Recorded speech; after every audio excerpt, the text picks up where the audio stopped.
Bienvenue dans l'actu. Cette semaine, la révision de la charte du parc naturel des Vosges du Nord. Un repas européen, au menu les spécialités de différents pays et un anniversaire.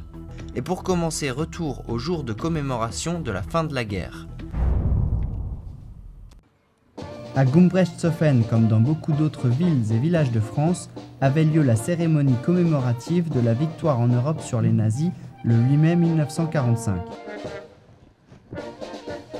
Au fil du temps, elle ne fut pas toujours célébrée de la même manière, mais depuis 1981 avec le président Mitterrand, ce jour fut déclaré jour de fête nationale.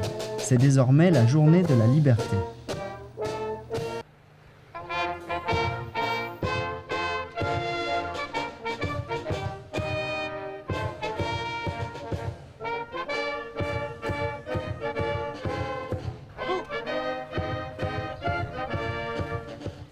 Comme chaque année, la cérémonie avait lieu en présence du maire d'Enghwiller. Nous avons localement une section d'anciens combattants qui regroupe les communes de Gumbrechtshofen et d'Enghwiller. Et régulièrement, donc, nous faisons ces manifestations. Je crois que pour tous les gens qui ont connu la guerre, pour tous les gens qui ont libéré notre pays, c'est extrêmement important. Plus important encore ici dans nos régions alsaciennes où nous avons été particulièrement marqués par la guerre et nous avons connu après 70 à plusieurs reprises, nous avons été allemands, français. Je crois que pour nous c'est encore historiquement, ça a un sens encore tout à fait particulier par rapport à d'autres régions. Après le défilé et les discours, les enfants ont récité un poème, puis l'ensemble des personnes présentes sont partis en musique.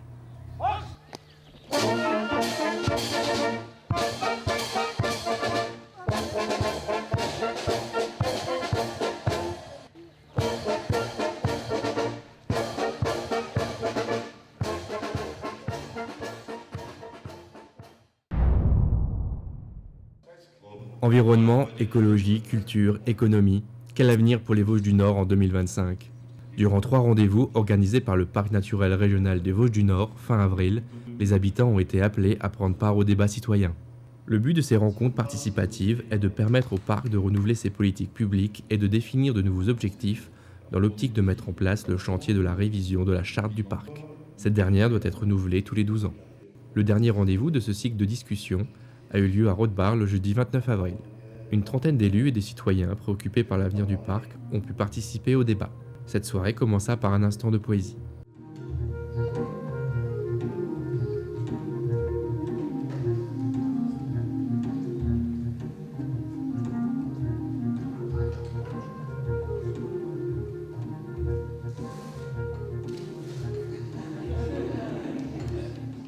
Pour permettre à l'Assemblée de dynamiser le débat, la soirée fut entrecoupée de 4 projections vidéo, dont le rôle était d'amorcer diverses pistes de discussion. Les débats se sont focalisés en grande partie sur les conflits d'usage potentiels au sein des forêts, entre tous ceux qui pratiquent la forêt au quotidien, chasseurs, promeneurs, forestiers, vététistes. Mais qu'attendent réellement les participants à ces débats ? Au niveau de la réunion de ce soir, ce qui m'intéresse, c'est de rencontrer d'autres personnes qui sont toutes visiblement passionnées par la vie dans notre région, par la vie dans ce parc naturel des Vosges du Nord. Et ça m'intéresse de rencontrer, puisque j'ai des soucis de vouloir restaurer de l'ancien, de vouloir sauvegarder du patrimoine, de vouloir sauvegarder du verger ancien, etc., etc. Et ça m'apporte des contacts pour avancer dans la démarche et puis petit à petit m'enfoncer avec délice dans la vie locale. À travers le bloc du parc, toute la démarche est transparente. Chaque habitant pourra voir les différentes étapes de construction du projet et identifier les propositions qui y seront intégrées. En ce qui concerne les habitants, ce qui est important, c'est que ça nous permette de voir si on est bien en lien avec les attentes du territoire. Parce que construire un projet dans un bureau déconnecté des habitants, ça n'a pas de sens. Donc là, ça nous permet de tester et de voir si les enjeux qu'on a définis sont bien les enjeux tels qu'ils sont ressentis sur le territoire. Alors bien sûr, on ne peut pas faire plaisir à tout le monde, on ne peut pas tout intégrer dans un projet de territoire, mais quand même, ça nous permet d'avoir un bon ressenti des attentes. Ces divers débats au fil des 3 jours furent animés par un professionnel détaché par le parc. Qu'en a-t-il pensé ? Petite réflexion que j'étais amené à faire en écoutant les uns les autres, c'est que vous avez un territoire tellement riche qu'il y a énormément d'activités qui s'y développent. Donc il y a les passionnés de VTT, il y a les passionnés de la chasse, et il y a tellement de passionnés qu'il faut qu'il y ait beaucoup de discussions entre les uns les autres pour comprendre les points de vue différents et puis finalement, tout doucement, trouver soi-même une manière de régler les choses qui donne satisfaction à tout le monde. C'est un esprit de dialogue, mais il est enraciné déjà depuis un bon moment dans ce territoire. Durant ces débats, l'absence des jeunes a été soulignée, et pourtant ils sont aussi concernés par le futur du parc, car il s'agit pour bon nombre d'entre eux de leur avenir. À la fin de cette soirée, chacun des participants a exprimé l'idée qu'il se faisait de l'avenir du parc. Et vous, comment voyez-vous le parc en 2025 ? Après la journée de la liberté le 8 mai, dimanche était la journée de l'Europe. L'occasion aussi de fêter les 15 ans de l'association ICE, Initiative chrétienne pour l'Europe, réseau francophone. Dans le centre Albert Schweitzer de Niederbronn-les-Bains, une exposition sur les différents pays de l'Europe, un mur consacré à l'association, un chevalet géant et un jeu de géographie. De quoi se mettre en appétit avant de passer à la table de l'Europe. Cette année, on est de 9 nationalités différentes. Donc on a pensé de préparer un repas avec 9 nationalités présentes dans le repas. Donc il y a par exemple des cannelloni d'Italie, du goulash hongrois. Et on a préparé un livre de recettes qu'on propose aussi aux gens. On a fait tout ce qui est dans ce livre. À l'occasion de ce rassemblement étaient présents d'anciens volontaires issus de toute l'Europe, soit plus de 19 nationalités. L'association a vu passer beaucoup de volontaires, plus de 600 noms étaient accrochés symboliquement à cet arbre. Parmi eux, Martin, il était encore volontaire il y a quelques mois à Niederbronn, une expérience qui lui a permis, entre autres, d'apprendre le français. Je travaille aussi un mois dans une arche près de Cognac, où j'habitais et je travaillais avec les personnes handicapées.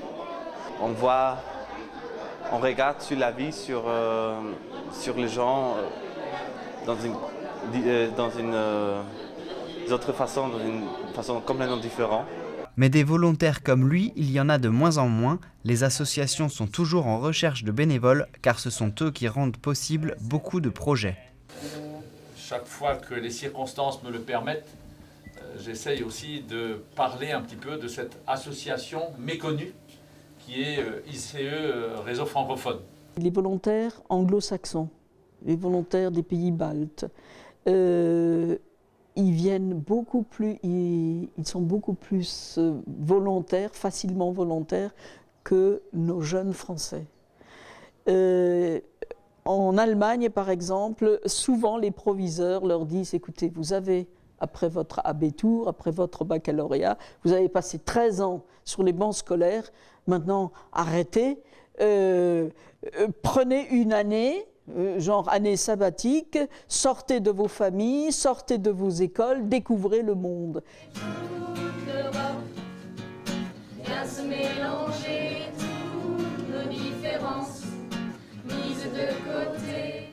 Si vous avez envie de voyager et de vous mettre au service d'une association, contactez ICE Réseau francophone sur le site www.servicevolontaire.com. Un seul mot d'ordre que tout le monde affiche, oser partager. Ces t-shirts au profit de l'association sont en vente. Dans quel sens et de quelle manière appliquer cette doctrine, à chacun de faire son idée.